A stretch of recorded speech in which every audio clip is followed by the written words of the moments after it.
सातम दिनक कथा गौरीक तपस्या। गौरी काम दहन आ महादेवक व्यवहार देखि डेरा गेलीह। हुनका कतहु चैन नहि भेटनि, सदैव शिव शिव रटैत रहथि। एहि बीच हुनका नारद मुनिसँ भेँट भेल। ओ महादेवके प्राप्त करबाक उपाय पूछल। नारद कहलथिन, बिना तपस्याक महादेवक दर्शन भेनाइ कठिन अछि। हुनका केवल तपस्यासँ प्राप्त कऽ सकैत छी। तखन सखी सब महारानी मैनाके सब बात कहलथिन। मैना गौरीके बजा कऽ कहलथिन, अपनहि घरमे सब देवता छथि। एहन सुकुमारी शरीरसँ वनमे तपस्या केलासँ बड़ कष्ट होइत। तेँ हेतु हमर विचार जे घरहिमे तपस्या करू। मुदा गौरीके ई बात नहि जचल। बिना महादेवक तपस्या कएने हुनका चैन नहि भेटैत छल। गौरीके दुखी देखि माय बहुत चिंतित भेलीह। अंतमे जंगल जाय तपस्याक आज्ञा दऽ देलनि। गौरी माय बापके प्रणाम कऽ सखी सभक संग वन विदा भेलीह। ओ पटोरी आ गहना खोलि कृणाजिन आ बलकल पहिर लेलनि आ गौरी शिखर नामक चोटी पर गेलीह। फल फूलसँ लदल मनोरम स्थानके देखि ओ ओकरा साफ कऽ तपस्याक वेदी बनाओल। ओहि पर बैसि ओ कठिन तपस्या आरंभ कयलनि। गर्मी मासमे चारू काम धुनी लगा कऽ सूरजक दिस तपस्या करथि। बरसातमे बिना ओढ़यबला स्थानमे तप करथि आ जाड़ मासमे जलमे ठाढ़ भऽ तपस्या करथि। जे तपस्या मुनिगणसँ पार नहि लागल से तपस्या एकटा सुकुमारी कन्याके करैत देखि मुनि लोकनि हुनक दर्शन करय आबऽ लागलाह। सब हुनक प्रशंसा करय लगलाह। ओहि आश्रमक अद्भुत हाल छल। ओतय गाय सिंह एकहि घाटमे पानि पीबैत छल। गौरीक तपस्याक प्रतापसँ कैलाश ओ गौरी शिखरमे कोनो अंतर नहि रहल। गौरीसँ प्रभावित भऽ ऋषि मुनि सब नारदक संग महादेवक ओतऽ गेलाह। हुनका सब विनम्र भऽ कहलखिन, हे महादेव, गौरी तऽ एहन तपस्या कऽ रहल छथि जेहन आइ तक ने केओ केलक आ ने आगू केओ कऽ सकत। आबहु अपने हुनका पर प्रसन्न भऽ हमरा लोकनिक काज करियौक। महादेव कहल, गौरी अपन तपस्यासँ हमरा प्रसन्न कऽ देलनि। आब हुनकर मनोरथ पूर्ति हम करब। अहाँ लोकनि जाइत जाउ। अहाँ सभक काज अनायास भऽ जायत। महादेव बूढ़ बाबाजीक रूप धऽ गौरीक तपस्याक स्थान पर गेलाह। बाबाजीक रूपके देखि गौरी हुनक स्वागत सत्कार कयलनि। बाबाजी प्रसन्न भऽ हुनका पुछलनि जे कोनो तरहक विघ्न बाधा तऽ नहि अछि। इहो पुछलनि जे कोन कामनासँ एतेक पैघ तपस्या करैत छी।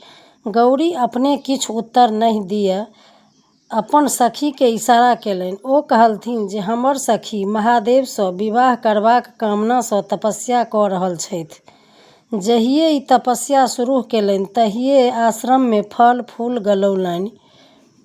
लगौलनि। ओ सब गाछ बढ़िया फल फूल दऽ रहल अछि, लेकिन हिनकर कामनाक फलक एखन अंकुरो नहि फूटल अछि। बाबाजी गौरीसँ पूछल, की ई बात सत्य कहैत छथि? गौरी उत्तर देलखिन, हँ, ई सत्य कहैत छथि। ताहि पर बाबाजी अपन निराशा प्रकट करैत विदा भेलाह। जे हुनक होइत छलनि जे गौरी कोनो पैघ कामनासँ एहन कठिन साधनामे लागल छथि। गौरी हुनक जाइत देखि रोकबाक प्रयास करैत पुछलनि जे हमरासँ कोन अपराध भेल जे एना निराश भऽ तमसायल जाइत छी? बाबाजी बजलाह, अहाँ हमर अपराध नहि कऽ अपन हानि कऽ रहल अछि। हमरो पहिने अहाँ पर श्रद्धा भऽ गेल छल, मुदा अहाँक अभीष्ट बुझि घृणा भऽ गेल। अहाँ असरफी बेचि माटि कीनय चाहैत छी, हाथीक सवारी छोड़ि बरद पर चढ़य चाहैत छी, सूरजक प्रकाश छोड़ि भगजोगनीक इजोतमे रहय चाहैत छी, कोठा सोफा त्यागि मरघटमे दिन बिताबऽ चाहैत छी। कतऽ सर्वसंपन्न इंद्रादि देवता आ कतऽ भिखमंगा महादेव। अहाँ सन सुकुमारी आ परम सुंदरीके ओहि बूढ़ बूढ़ भिखमंगा महादेव जोड़ी केहन लागत। अहाँ एहन चंद्रमा सन मुँह आ महादेवक दाढ़ी मोछवला मुँह, अहाँक कमल सन आँखि आ हुनका 3टा आँखि, अहाँक माथमे फूलक बेनी आ हुनक माथ आ देहमे छाउर, अहाँक शरीरमे सोनाक गहना आ हुनका शरीरमे साँप लेपटल आ गर्दनिमे मुण्डक माला। अहाँ मंगलमयी आ ओ महाअमंगल। अहाँ महाराज हिमालयक बेटी आ ओ ककर संतान छथि सेहो नहि जानैत छथि। धनिक तेहन छथि जे देह पर लत्ता मात्र नदारथ। कन्याक लेन लोक बरमे जे गुण ताकैत अछि ताहिमे एकोटा गुण महादेवमे नहि छनि। हुनकासँ विवाह कयलासँ अहाँक कोन मनोरथ पूरत। अहाँ पर महादेवके जे कनियो अनुराग रहतनि तऽ ओ कामदेवके नहि जरबितथि। ओ अहाँक योग्य वर कदापि नहि छथि। महादेव निर्गुण ब्रह्म थिकाह। ओ अपन इच्छानुसार सगुण सेहो होइत छथि। वह ब्रह्मक रूप धऽ संसारक सृष्टि करैत छथि। सभक आदि पुरुष वह थिकाह। हुनकर बाप पुरुषके भऽ सकैत छथि। सब विद्याक आदि वह छथि। हुनके श्वाससँ वेद बहरायल अछि, तखन ओ मूर्ख कोना भऽ सकैत अछि। हुनकर लीला अपरम्पार छनि। सुन्दरसँ सुन्दर आ कुरूपसँ कुरूप हुनके रूप छनि। ओ कहियो अमंगलकारी नहि भऽ सकैत छथि। अहाँ अपने पापी छी, तेँ अहाँ हुनकर रहस्य कोना बुझबनि।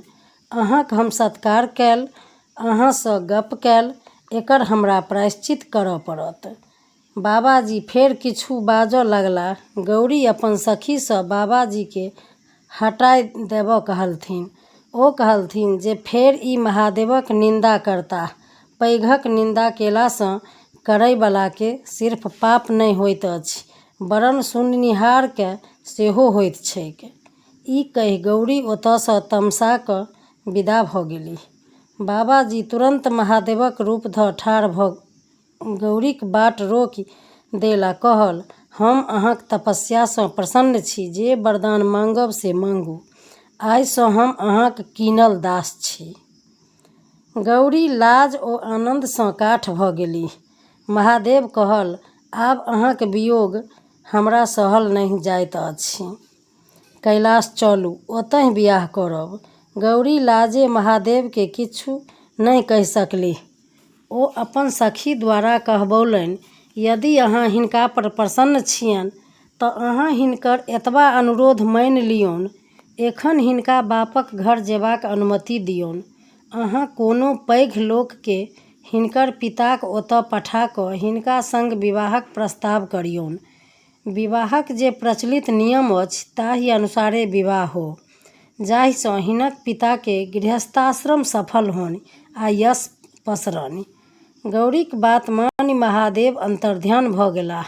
गौरी अपन बापक घर अयलीह।